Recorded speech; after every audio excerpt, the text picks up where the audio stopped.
Alright, let's dive straight into this explainer. We're gonna look at the really dark history hiding literally right inside your wallet.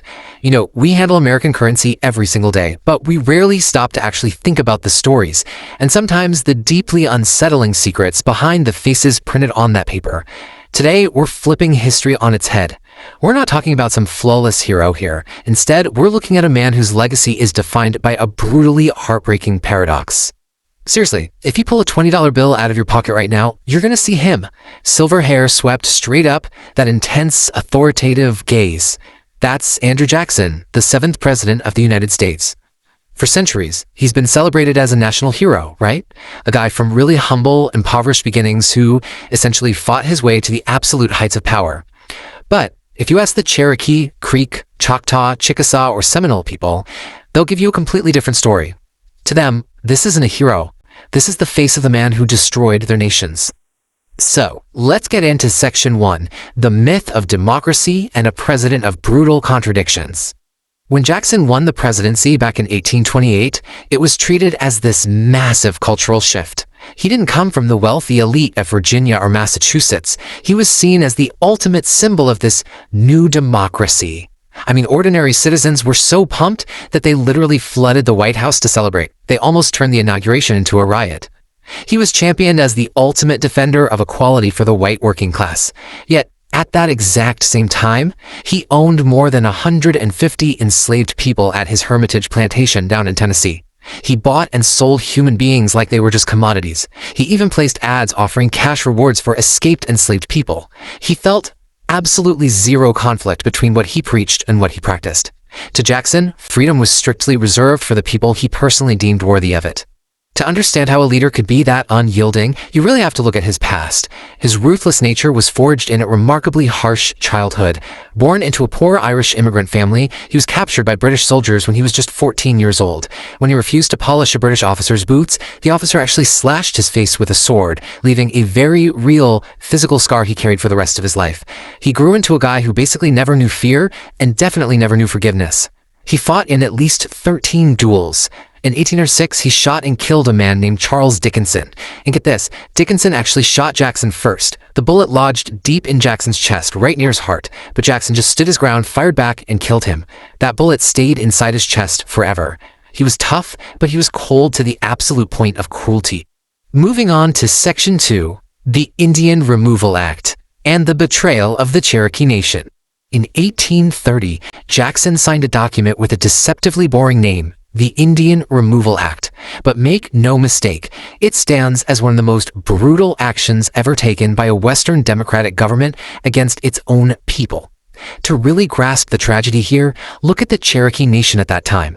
They had done absolutely everything white Americans asked of them to assimilate. They built schools. They published a newspaper in their own native language. They even drafted a constitution modeled directly on the American one. Many wore European clothing and converted to Christianity. They tragically believed that if they just played by the rules and assimilated deeply enough, they'd simply be left in peace. But here's the thing.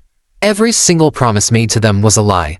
The turning point actually happened in 1828. The very moment gold was discovered on Cherokee land in Georgia, every treaty became completely worthless overnight. White settlers wanted that land, and all the wealth beneath it, and Andrew Jackson was more than happy to take it for them. The 1830 Indian Removal Act supposedly gave him authority to negotiate their removal to the West. But let's be real, it wasn't a negotiation at all. It was a violent threat dressed up in diplomatic paperwork. Which brings us to Section 3, defying the Supreme Court and an unprecedented constitutional crisis. Now, the Cherokee didn't just submit in silence. No, they took their fight all the way to the highest court in the land, sparking this massive, unprecedented constitutional crisis that tested the very foundation of the U.S. government. In 1832, the Supreme Court heard Worcester versus Georgia. Chief Justice John Marshall handed down a definitive ruling, stating that Georgia had absolutely no right to impose its laws on Cherokee lands. The federal government was legally bound by treaty to protect them. In a functioning rule of law state, a ruling from the Supreme Court would have ended the matter right then and there. The law had spoken. But remember that man with the literal bullet in his chest? Andrew Jackson did not comply. He's widely credited with responding with this incredibly chilling quote, "John Marshall has made his decision, now let him enforce it." Whether those were his exact word-for-word remarks or not, His actions proved the sentiment 100%. Jackson openly defied the judiciary. He just completely nullified the Supreme Court's power, shattering the whole concept of checks and balances, all so he could push forward with these forced deportations. This leads right into Section 4, the Trail of Tears, and the devastating human toll. The direct, horrifying consequence of Jackson completely ignoring the law resulted in what the Cherokee called the Trail Where They Cried. Today, we know it as the Trail of Tears. From 1836 to 1839, the U.S. Army used rifles and bayonets to force tens of thousands of Cherokee families out of their homes and into these temporary holding camps. The conditions were so utterly horrific that rampant disease broke out before the journey even started.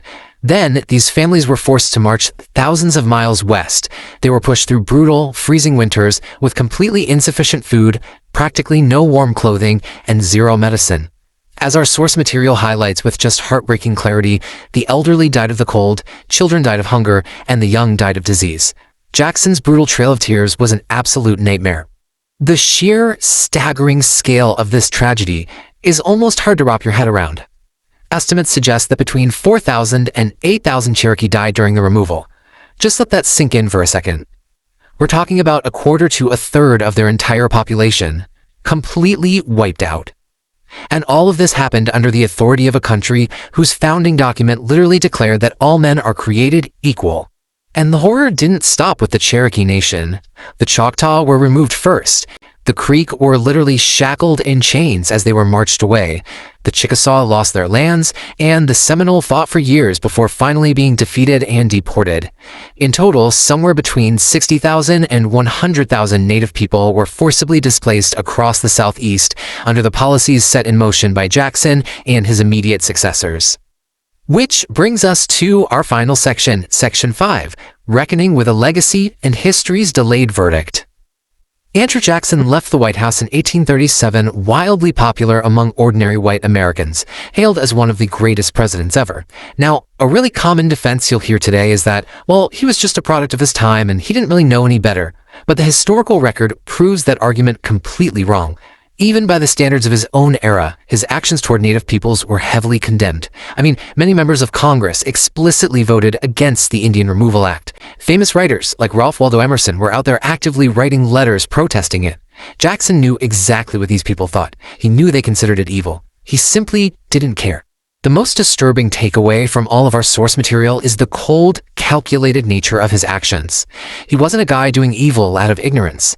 First, he chose to commit these atrocities with full awareness. Second, he executed them using the absolute full power of the presidency. And third, he did it all with the complete arrogant confidence that history would vindicate his brutality. And the most tragic reality is, for centuries, history did exactly that. But starting in the late 20th century, historians and Native communities finally started forcing an honest reckoning.